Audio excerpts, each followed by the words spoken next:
Satu, alladzina hum fi salatihim khashi'un.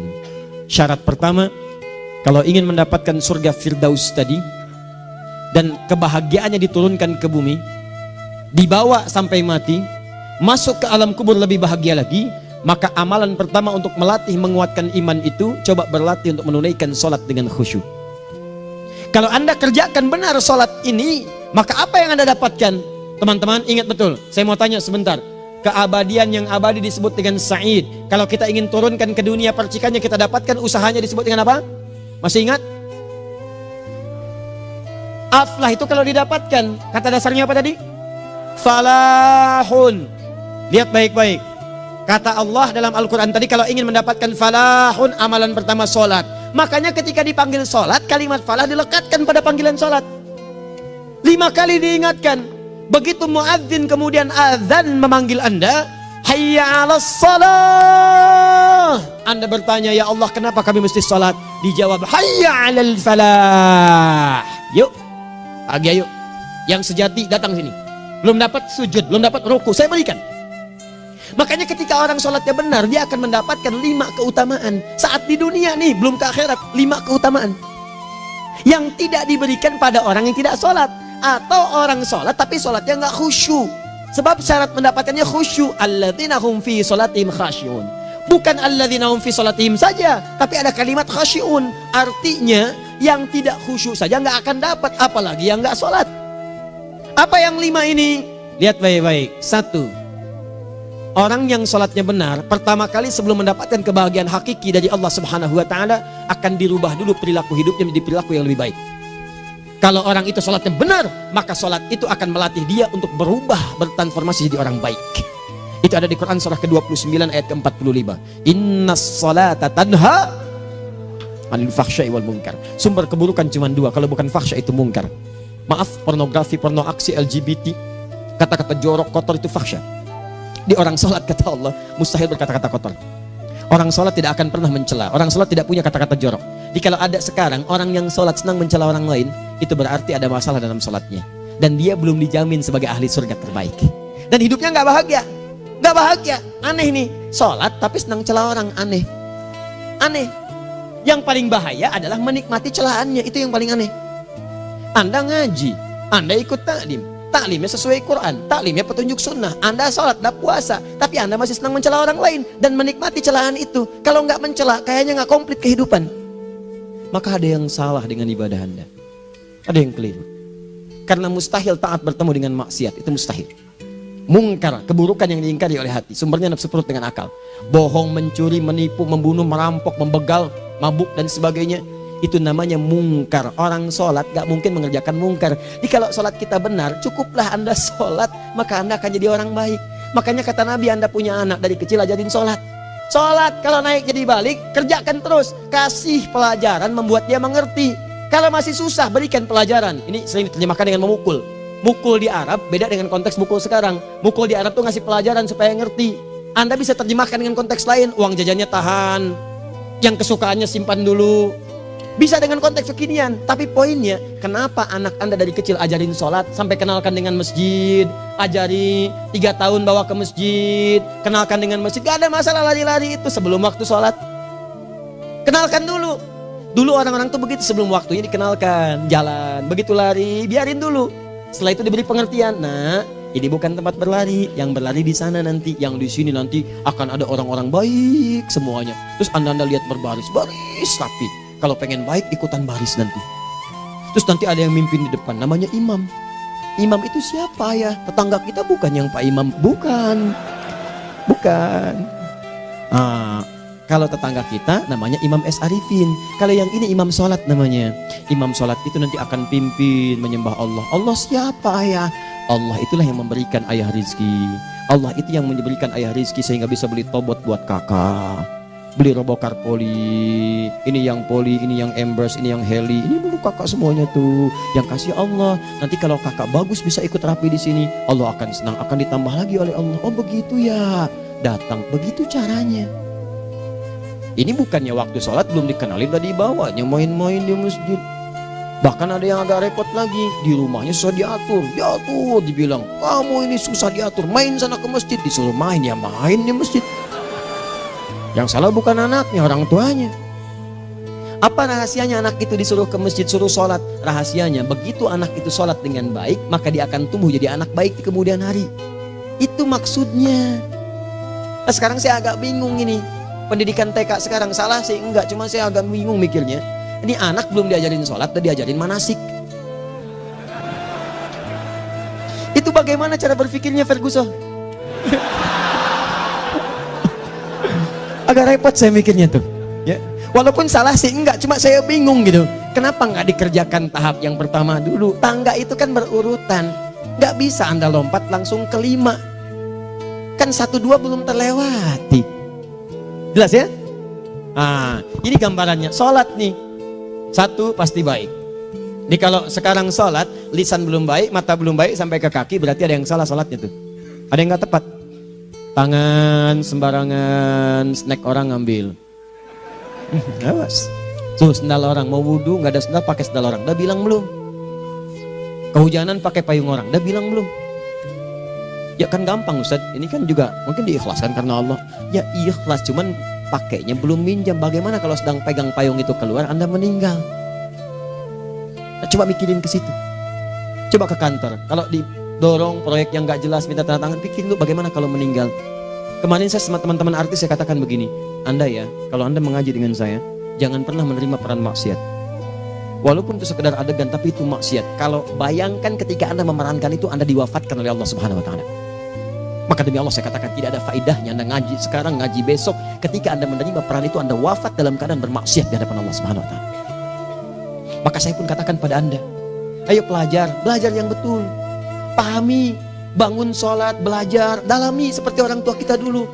Tinggalkan nyontek budaya yang nggak jelas. Rasakan ketika nyontek Anda wafat, apa yang Anda dapatkan? Di Libya itu kalau nyontek, di Libya ya, saya pernah sekolah di Libya nih, itu kalau nyontek dibiarin aja dulu.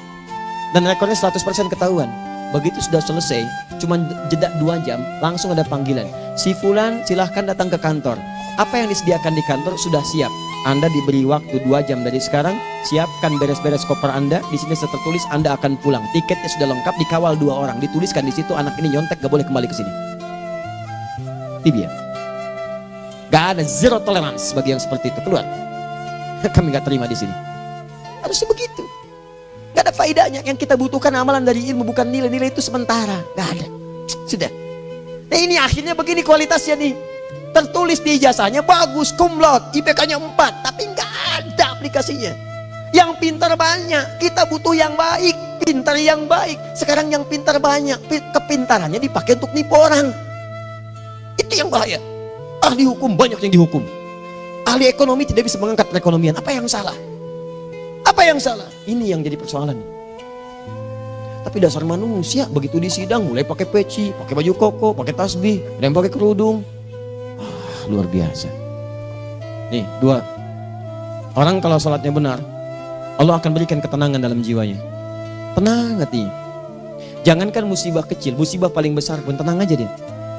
Tenang, dia paham rumusnya. Allahu Akbar. Turun Quran. Surah ke-13 ayat ke-28. Ala bidzikrillahi tatmainnul. Yakinkan pada dirimu, zikir kepada Allah membuat hati tenang. Di antara turunan zikir amalannya adalah sholat. Dari mana taunya? Quran surah ke-20 ayat ke-14.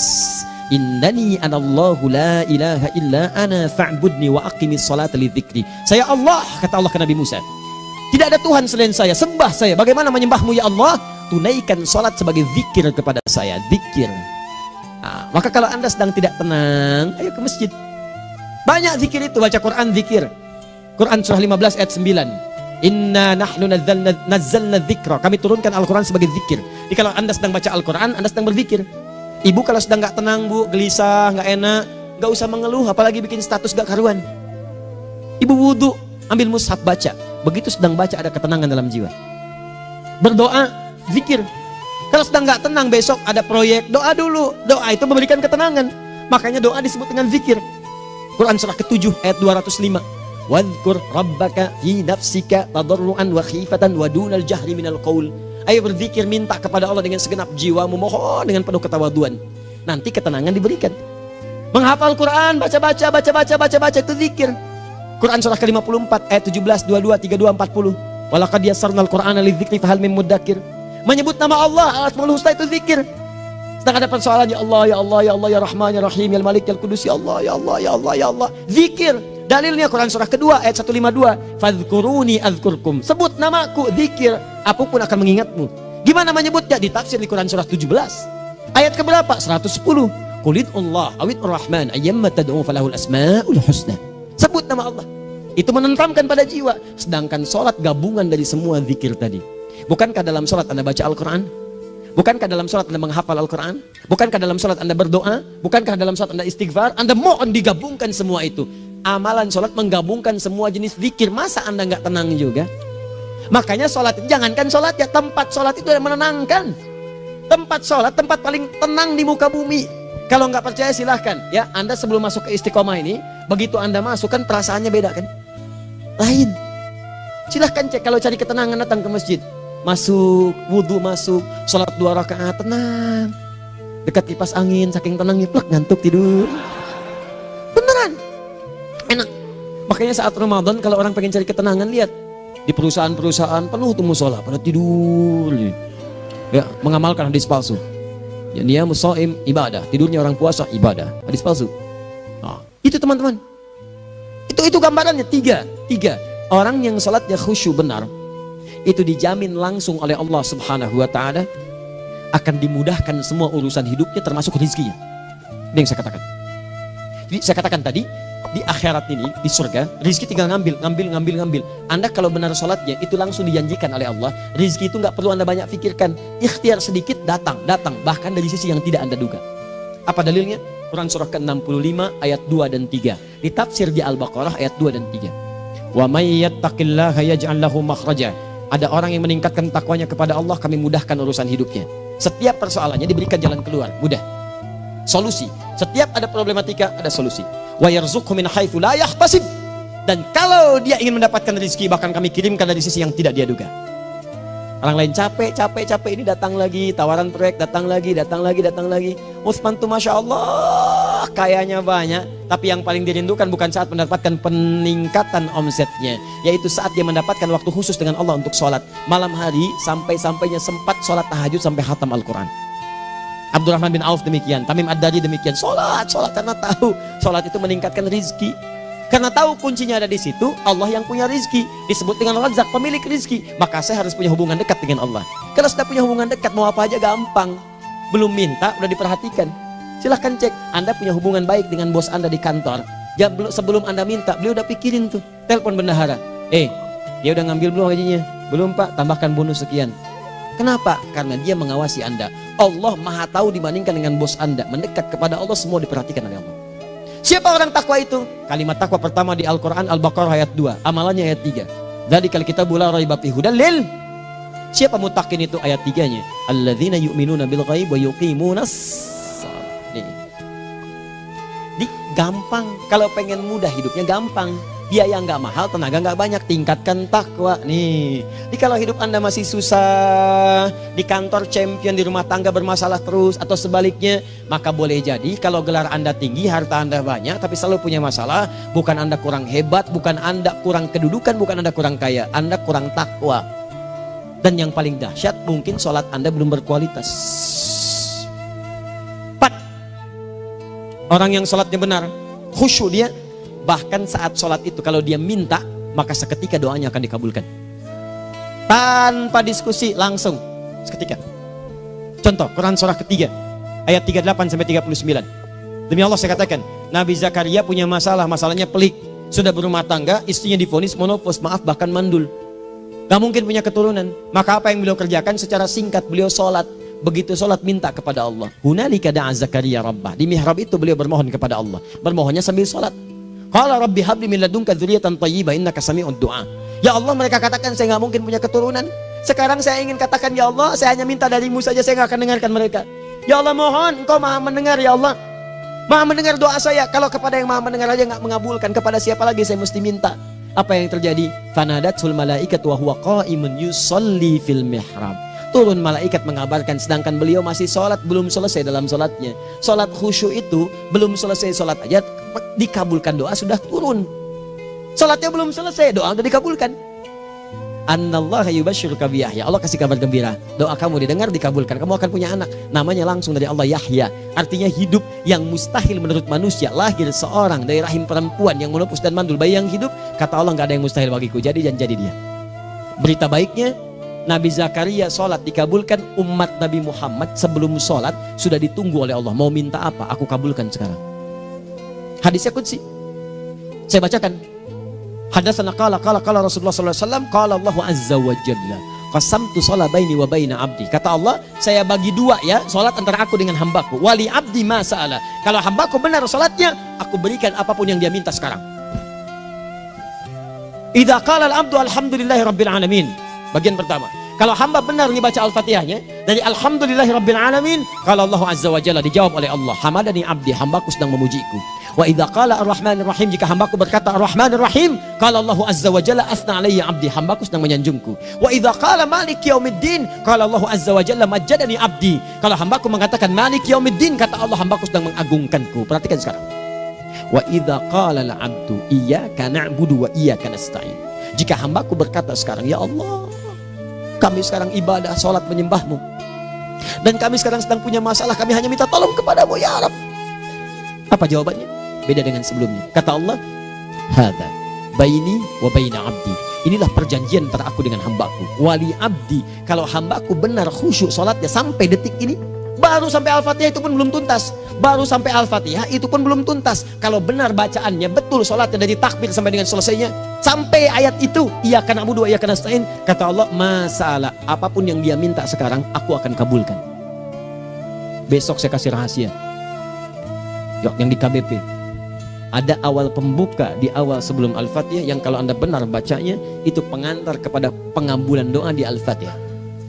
Apa itu? Besok. 5.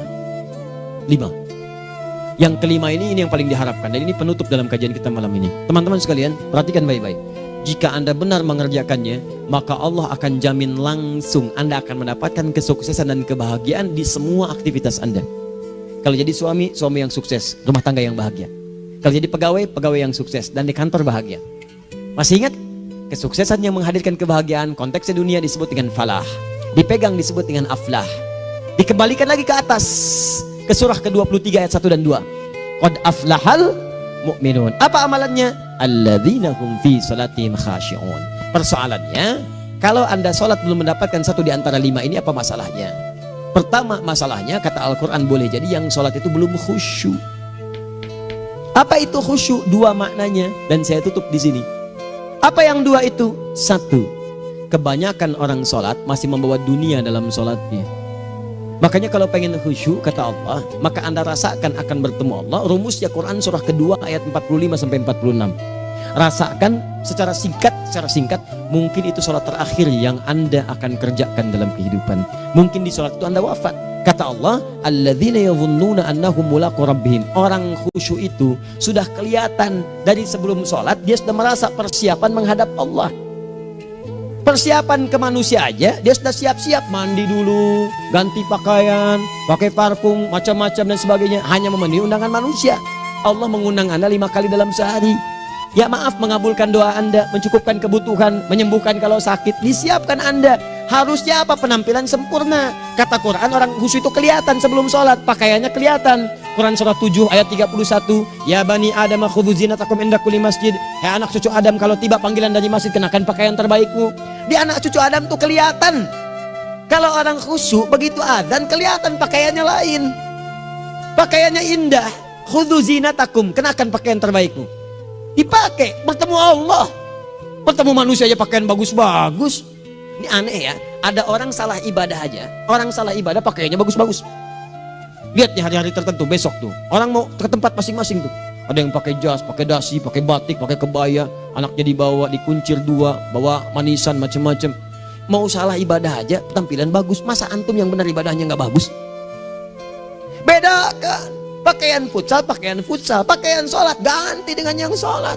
Ini gimana pakaian sholat pakai pakaian futsal? Depannya gambar Messi, belakang Ronaldo. Repot. Malaikatnya juga bilang, kamu salah baju, harusnya Luka Modric.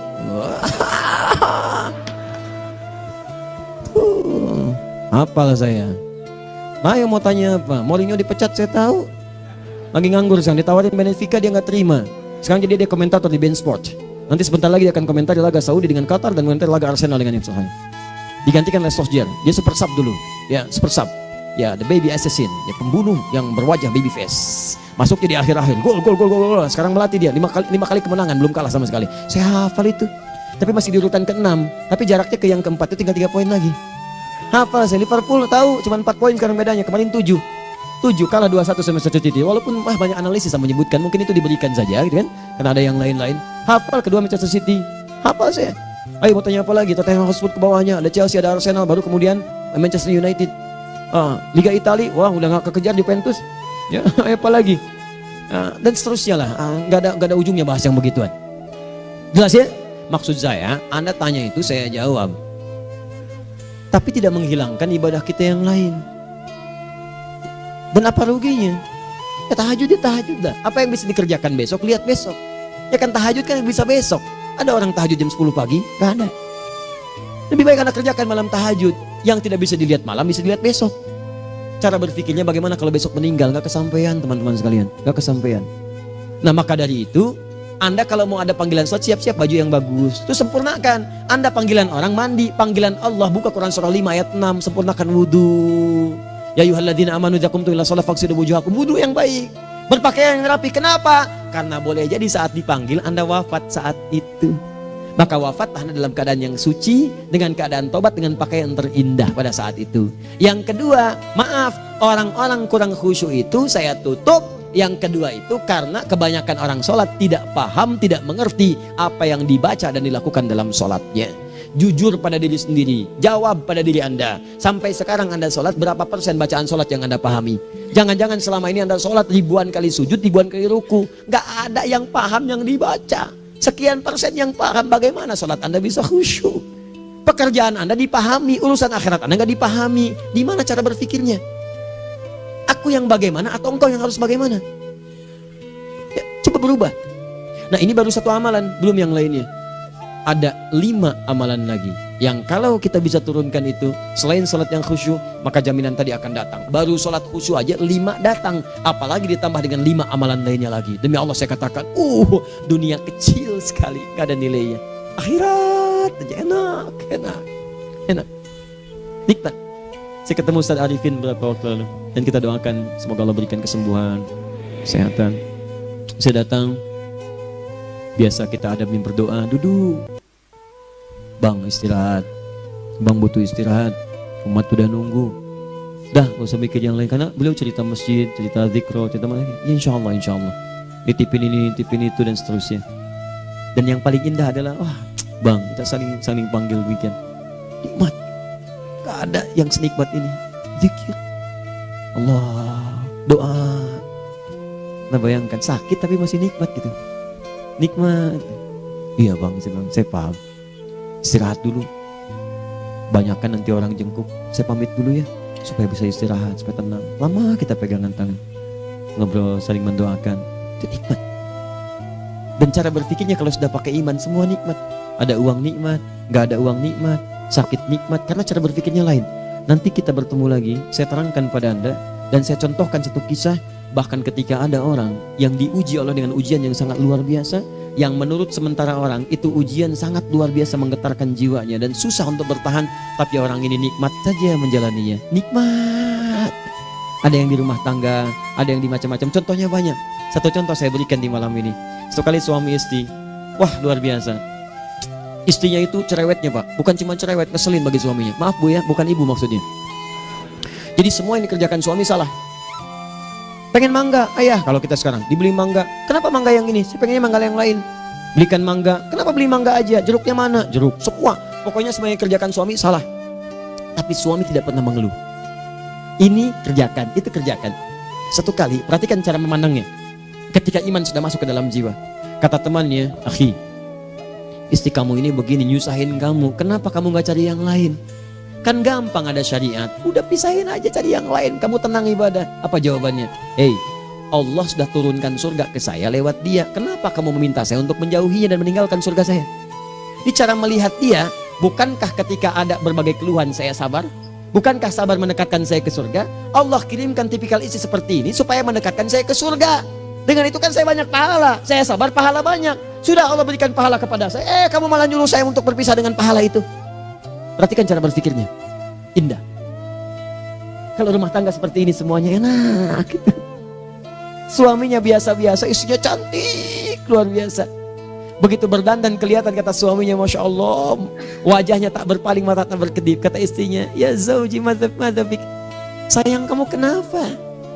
Wallahi syakiran lillah bihadari, demi Allah aku bersyukur mendapatkan istri secantik kamu. Kata istrinya, nahnu fil jannah zauji, kita berdua di surga. Kata suaminya, kok bisa begitu jawabanmu? Iya, kamu bersyukur dengan keadaanku, aku bersabar dengan keadaanmu.